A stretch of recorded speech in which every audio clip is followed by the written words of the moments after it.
예, 상황이 이쯤 되니까 윤석열 검찰총장은 수사팀을 대폭 늘려서라도 옵티머스 수사 철저히 해라 이렇게 지시를 했습니다.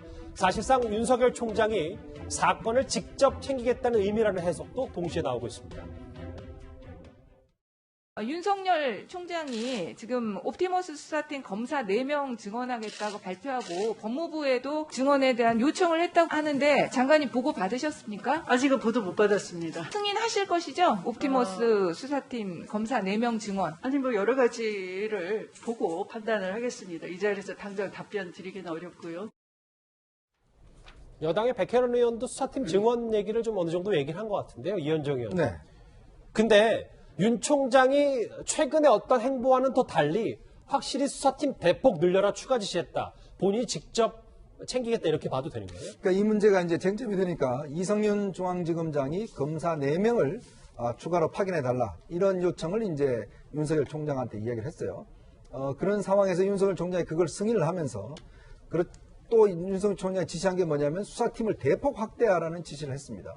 그러니까 그래서 결국 이 수사팀 자체를 좀 늘려서 집중적으로 수사를 하라는 것인데 그동안 중앙지검이 수사에 굉장히 미온적이었다는 걸 좀 간접적으로 질책하는 의미가 있는 것 같아요. 근데 문제는 뭐냐면 예전에는 뭐 이런 수사팀 파견이나 이런 것들을 검찰총장이 할 수가 있었어요. 근데 추미애 장관 들어와서 이 검찰의 파견 규칙을 바꿔서 한 달 이상 검사가 파견될 때는 법무부 장관의 승인을 받도록 되어 있습니다. 잠시만요. 그러니까 윤석열 총장이 수사팀 대폭 늘려라라고 지시를 했어도 한 달 이상 파견을 받으려면 추 장관 허락을 받아야 된다. 그렇죠. 이게 지금 윤 총장이 지시를 했다고 해서 이게 되는 문제가 아닙니다. 결국은 추미애 장관이 승인을 해야 되거든요. 파견 같은 경우는 지방검찰청에 있는 뭐 다른 검사들을 서울 검찰에서 뭐 한 달 이상을 갖다가 파견해서 파견 발령을 내거든요. 예. 와서 이제 수사를 하라는 것인데 그렇게 하기 위해서는 지금 추미애 장관의 허락이 필요한 것이고 아까 백혜련 의원이 그 질문을 했잖아요. 그 부분에 대해서 이제 고려해 보겠다 이야기를 했는데 어쨌거나 이 사건은 추미애 장관과 여당 대표를 했지 않습니까? 여당 대표를 했기 때문에 그 여당 관련자들이 사실 이 사건의 중요한 핵심 인사들입니다. 저는 그래서 추미애 장관은 이 사건에서 저는 손을 떼야 된다는 생각이 들어요. 네. 즉 보고도 받을 필요도 없고 그 다음에 이 검찰의 어떤 이 요청에 대해서도 다 허용해줘야 된다. 왜냐하면 추미애 장관은 어떤 면에서 보면 이해 충돌의 측면이 있는 거거든요.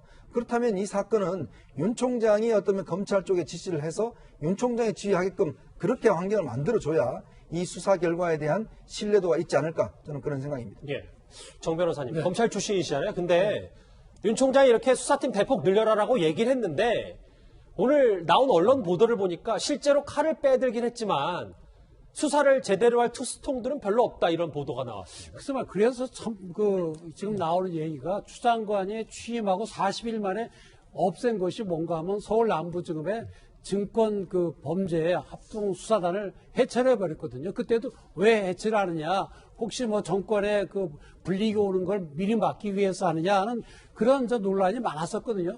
바로 이런 수사를 위해서 남부지검에 합수단이 있었던 겁니다.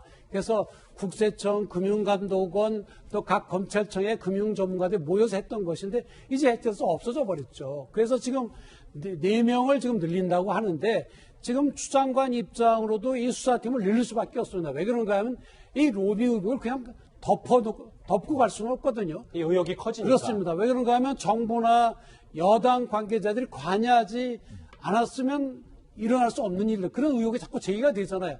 그런데 그런 거 없다. 그냥 이 문서는 조작되거나 이런 식으로 국민들한테 설득이 안 되기 때문에 늘리는 건 어쩔 수밖에 없는 것이고, 그래서 이제 백혜련 의원도 늘려야 되는 게 말씀하시는데, 문제는 평검사를 계속 늘려봐야 의미가 없습니다. 검사가 적어도 이런 수사는 증권이나 금융 수사를 해본 사람이 할 수가 있는데 결국 부부장급 이상 되는 그런 전문 수사팀이 들어가야 되거든요. 그래서 지금 4명 들어도 될 것 같지는 않고 결국 윤석열 총장이 직접 뽑아서 넣으면 되는데 그런 추 장관이 또 허용을 하지 않겠죠. 그래서 그런 갈등을 잘 해결해야 국민들 앞에 제대로 된 수사 결과를 볼 수 있을 걸로 보입니다. 실제로 추미애 장관이 취임하자마자 정태현 변호사님이 말씀하셨던 것처럼 이 증권범죄 합동수사단을 해체한 것을 두고 사실 그때 금융위원장도 우려를 전달했다 이런 얘기가 전해졌습니다. 법무장관님 만날 기회 있을 때 우리 정부에서 그런 우려를 하고 또 저희도 그런 필요가 있다. 이 답을 뭐라고 하시던가요? 알겠다고 말씀하셨습니다. 당시에 뭐 금융위원장도 우려를 전달했다 이런 내용인데요. 지금까지 저희가 긴 시간 쭉 짚어본 옵티머스 사건과 성격이 비슷한 게 바로 라임 사건입니다. 그런데 이 또한 윤석열 총장이 수사 결과를 제대로 보고받지 못했다는 주장도 새롭게 나왔습니다. 오늘 국감 모습부터 만나보겠습니다. 남부지검으로부터 보고를 받았었습니까? 정확히 기억은 할 수 없고요. 여러 차례. 그러면 그 사실을 윤석열 총장에게도 보고했습니까? 여러 채널로 보고된 그러니까 국장이 당시에는 반부패 강력 부장이잖아요. 그러면 그런 걸 바로 총장에게 직보 안 합니까? 그리고 그 세세한 있다 절차에 없다 이렇게 관해서는 말씀해 주세요. 말씀드리기 곤란합니다. 아이고, 양해해 안 주세요. 했다는 겁니까 그러면? 예, 정정하겠습니다. 어제였습니다. 이준석 의원님. 그러니까 라임 사건도 윤 총장이 보고를 제대로 받았는지 안 받았는지 심재철 검찰국장은 말을 흐리고 있습니다. 했으면 했다 그러겠죠. 했는데 안 했다고 할 리는 없지 않습니까? 또는 말을 흘릴 이유가 없지 않습니까? 그렇기 때문에 지금 이제 심재철 부장이 결국엔 그 당시에 반부패 부장이라 하면 결국에는 우리나라의 특수수사 아니면 과거에 중수부가 하던 역할을 대체하는 그런 조직의 역할을 맡아야 되는 것인데 그런 조직이 뭐였습니까? 원래 거학과 싸우는 조직 아니겠습니까? 예를 들어 우리가 예를 들어 정경유착이 있다든지 정관계 로비와 같은 거대한 게이트성 사건이 있을 때 그에 대해 가지고 아주 세밀한 수사를 하고 거기서 악을 응징하는 역할을 해야 되는 것인데 과연 심재철 반부패 부장은 총장에게 보고 안 하고 뭐 어떻게 했다는 것인지 왜냐하면 지금 상황 같은 경우에는 사실 뭐 여러 경로로 사실 보고했다는 취지로 이제 이야기를 하는데 왜 본인이 안 합니까? 했으면 했다고 할 텐데 안 하는 이유가 뭡니까? 그거는 오히려 많은 국민들이 봤을 때는 좀 어느 정도 본인의 직무를 다하지 않으려는 의도가 있었다라고 볼 수 있는 거거든요. 그래서 저는 이거는 굉장히 부적절한 답변이었다고 생각합니다. 그러니까 이준석 의원님 말씀은 옵티머스 사건이든 라임 사건이든 뭔가 윤 총장으로 올라가는 보고 흐름 자체가 매끄럽지 못했다. 이런 의혹은 충분히 할 수 있다. 실제로 왜냐하면 거학과 싸운다는 것은요. 실제로 검찰의 모든 역량을 동원해도 힘들 때가 있습니다. 그런 상황 속에서 검찰의 총지휘자인 총장에게 보고를 하지 않고 총장이 뒷배를 봐주거나 총장이 전부 다 책임지겠다 하는 그런 승인이 없는 상황에서 수사를 진행하기도 어려운데 그런 상황에서 보고를 안 했다? 이거는 수사 의지가 없다고 파악할 수도 있는 부분입니다. 예, 알겠습니다. 그런데 민주당 여권에서는 다소 반격 태세를 갖춘 듯합니다. 이게 무슨 권력형 게이트냐라는 지적인데요. 여야의 목소리 각각 들어보겠습니다. 수많은 이 정권 관련 실세들의 이름이 오르내리고 있고 검찰은 이미 이 수사를 소홀히 하고 또 방기하고 지연한 상황들이 있는 마당에 검찰에 맡기자면서 철저한 수사를 독촉하는 것은 이율배반적인 이야기입니다. 지금 뭐가 나왔길래 도대체 권력형 비리 게이트라고 하는지를 모르겠습니다. 정 변호사님, 네. 중간 정리를 해볼게요. 지금 아까 얘기했던 것처럼 윤 총장에게 보고가 잘 되지 않았다는 얘기도 나오고 그렇습니다.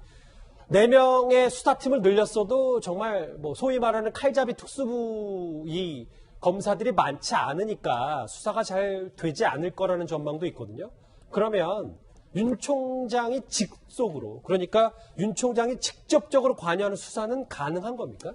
윤 총장의 지휘는 할 수가 있겠죠. 뭐 중앙검사장에서 이렇게 해서 지휘는 할 수는 있겠지만 그 지휘가 어느 정도 효력을 발휘할지는 굉장히 의문이고요. 중앙지검이 저렇게 지지부진하고 있다 그러면 종종 같았으면 이 사건 수사에 대해서 특별수사본부나 특별수사단을 구성하는 게 일반적이죠. 그러나 지금 추 장관이 들어와서 그런 기구 구성에 관해서 전부 장관 승인을 받도록 되어 있기 때문에 장관이 승인을 잘 안 해줄 걸로 보이고요. 그런 점에서 이 수사 결과 어떻게 나올지 모르겠지만 국민들이 받아들이기에는 상당히 한계가 있을 수밖에 없습니다. 그러니까 윤 총장이 할 수 있는 건 아까 수사팀 증언하라 이성윤 서울중앙지검에게 지시하는 것 정도 말고는 앞으로 더 나아갈 수 할 수 있는 있는 건 것이 없다. 뭐 이런 없는 걸로 보입니다. 왜 그런가 하면 실제로 그런 팀을 짜거나 하려면 추 장관의 승인이 있어야 되는데 추 장관이 승인을 해줄 것 같지가 않습니다. 분위기상으로요. 그렇습니다. 왜 그런가 하면 추 장관은 윤 총장에 대한 불신이 크기 때문에 윤 총장이 이걸 기회를 이용해서 역습을 할지도 모른다는 의심이 있기 때문에 윤 총장이 지명하는 검사들로 이루어지는 특별수사본부나 특별수사단을 구성하는 걸 아마 허락 안 할 겁니다. 알겠습니다. 글쎄 옵티머스 의혹은 야권에서 계속 제기하면서 의혹은 불거지고 있는데 검찰 수사 앞으로도 뭐 한 발 더 나아갈 수 있을지 이것도 저희가 한번 지켜보도록 하겠습니다. 이 소식 여기까지입니다.